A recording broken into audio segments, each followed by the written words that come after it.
Mari the World. Hi guys, it's Mari, and today I have my friend Sherry here. Hi Sherry. Hello. Hi Mari. Hi everyone. Thank you very much for letting me interview today. It's my pleasure. Thank you for having me. Can you explain where you're from? Yeah, sure.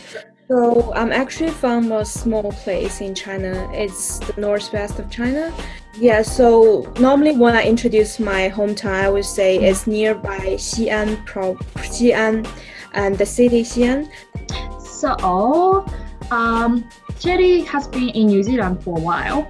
How long has it been? It's been a year and a half.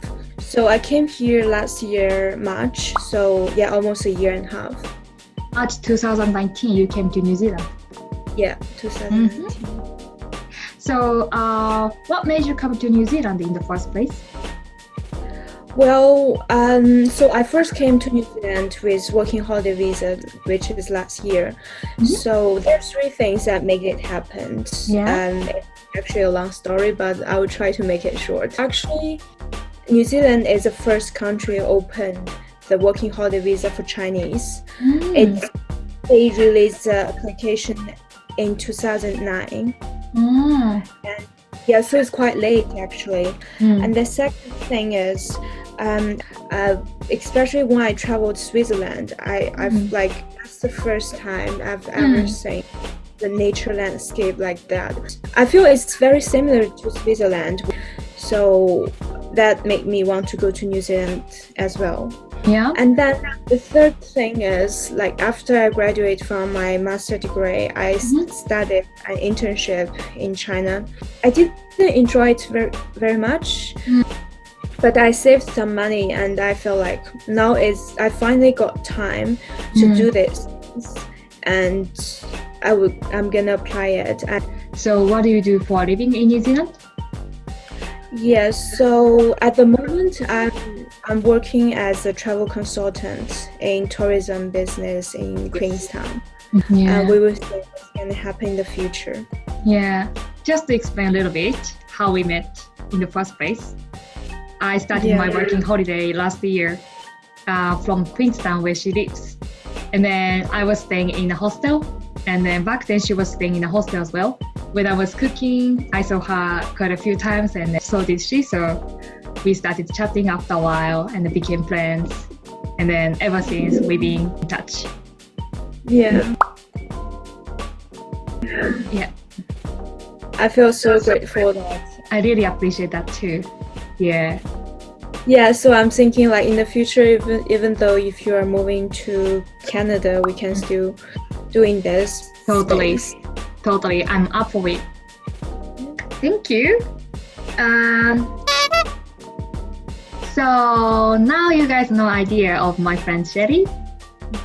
So from here, I'd like to interview her, the questions I prepared.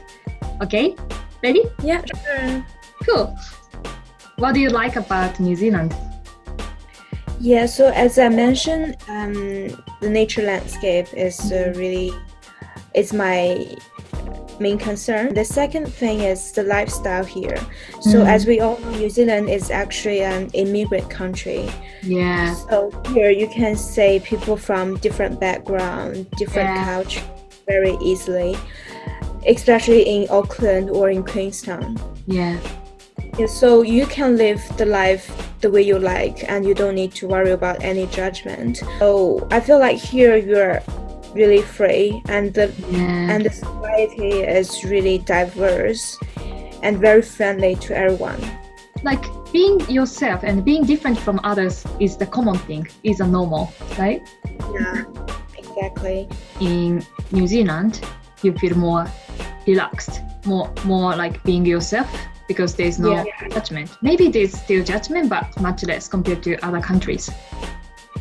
Yeah, exactly.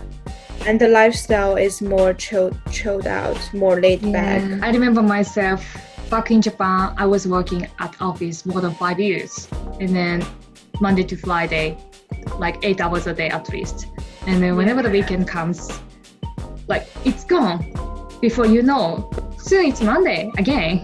And they do it again. With here, even if you work full-time in tourism, you still have time to explore after work, do some reading, have time, have time to yourself, not very stressed out. Exactly, like the mindset and all those balance is totally different. Mindset, that's a good word. Yeah, people have a different perspective in life. But I feel like the boundary between work and leisure life in Asian cultures, like the whole society, very vague, isn't it? Yes. It's hard to put the line between your work life and private life in Asian countries. Whereas here, okay, 5, 6, whatever, I'm gonna go home. Yeah. And the people don't judge you just because you left office. Yeah, everyone do the same. Everyone do the same, so that's normal. Yeah. Alright. You're still working in tourism, but you changed the city from Wanaka to Queenstown, and then you luckily find a company, your current company, who sponsor you. So now you are on work visa. Yeah, that's correct. Can you tell me more about the transition from working holiday visa in Wanaka and work visa in Queenstown? Yeah, for sure. So actually, the reason why I moved from Wanaka to Queenstown is because with working holiday visa, you can, like for Chinese, you can only work 6 months for the same employer, and after 6 months, you got to change your job or you got to go travel. The job in Wanaka is my first job, and I worked there for 6 months. And at that time, I got my working holiday visa for another 4 months. At the end, I got 2 offers, but I feel like, this one is a bigger one, and I could learn more. And the job sounds interesting for me, so I just applied this job. Wow, you did a great job. Like back then when you started looking for the company who possibly sponsor you, your visa remains 4 months, and in the end you got 2 offers.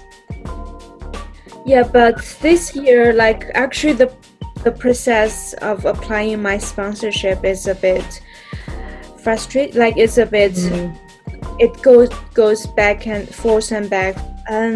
Sometimes they told me, we are not sure that we could sponsor you. Yeah, but at the end, we made it. So when did you get work visa? This year in March, like in the beginning of the month. Lucky you, because COVID, like lockdown happened in the middle or late March. So you just made it in time. Exactly. All the effort you put paid off in the end. Yeah, exactly. Next question is, you studied tourism for many years and then came here in New Zealand and worked in tourism for over 1 year. Because of this COVID situation, you actually started thinking about another possibility, right? Yes, I do. Like recently, I've been thinking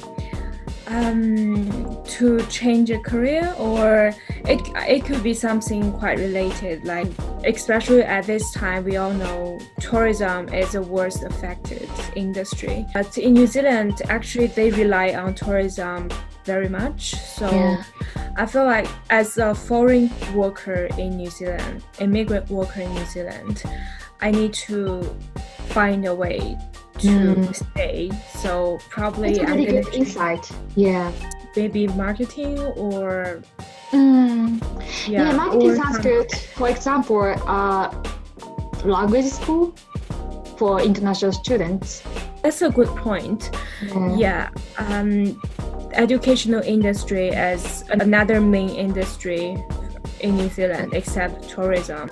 Actually, you don't have to specify which industry you're gonna go for right now, because luckily the company still needs her, so she doesn't have to think about like what to study at the moment. But at the moment I'm thinking more about focus on preparing for the future, doing some study, improving my language skills. In the future, I hope I can find a job that I can take that as my advantage to apply a job as a customer service.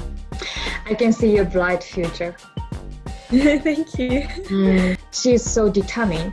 Like I asked her question earlier, what made you come to New Zealand? And she said, I'm not here just traveling, but I wanted to live here in a long term. So that's why I said I can see the bright future.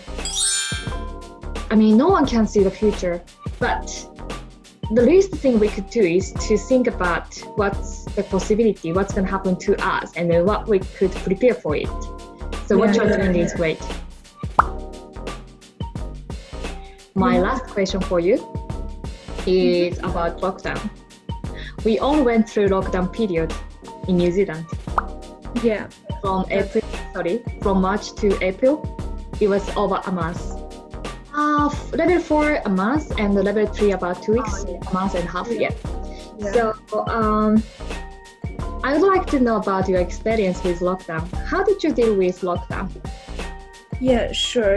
I feel it's one of the best time in New Zealand for me, actually. I'm more like a home person, so I could also be staying at home, focusing on my own things. It's not a big issue for me. And also nearby my accommodation, there are loads of tracks I could do. So I actually go out every day to get some fresh air. And also for me, I do have sometimes I do feel stressful because I don't know what's gonna happen with my job. I read a lot of books about positive psychology because at that time, like the news, I've been watching the news almost every day, and after a while I just felt it's time for me to turn off the TV, like that's a good point.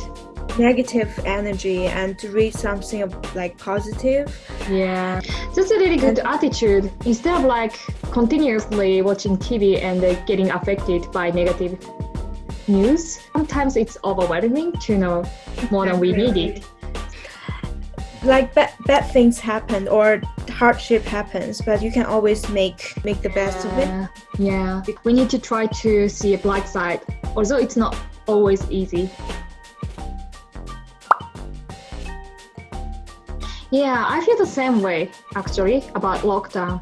Just because we had a good time during lockdown doesn't mean that we want to have another one, but still, like looking back, it was really precious time to look inside of yourself and doing something you wanted to do, but yet you didn't have much time before. Your attitude changed your whole perspective change. Before lockdown, I was like, I don't want to say that I was taking everything for granted, but I was like, there's retail shops, you can buy anything, anytime you want. And then if you want to go traveling, you can do anytime, pretty much. There's no restriction, no regulation. Yeah, but after lockdown, I was really grateful for even just going shopping and get some clothes. You know, I was like, oh my God, finally the stores are open and the cafes are open. Like you have more sense of appreciation afterwards. Yeah. I hope you guys enjoy that too. So from here, interview part is done. We're gonna have like really casual conversation. I didn't prepare anything. Yeah. So maybe we don't talk anything. We'll see. Because you're still working full time at the office, right? 30 hours a week. Yeah. 30 hours a week. So you are supposed like you have to follow the obligation published by Ministry of Health, which is wearing mask. It's not. It's an obligation. It's an option. It's an option. You can choose optional. to. All right. It's optional. Yeah. So for me, even if you are facing customers everyday basis, you have to mask. Because I feel it's safe for me and for the customers both. Oh, what about your colleagues? No, they're English. Because they are Kiwi, right? British. They would. Yeah, they are Kiwis and British, and they feel like they won't wear until they have to. Oh yeah. Yeah, and I really hope that our travel plan would happen at the end.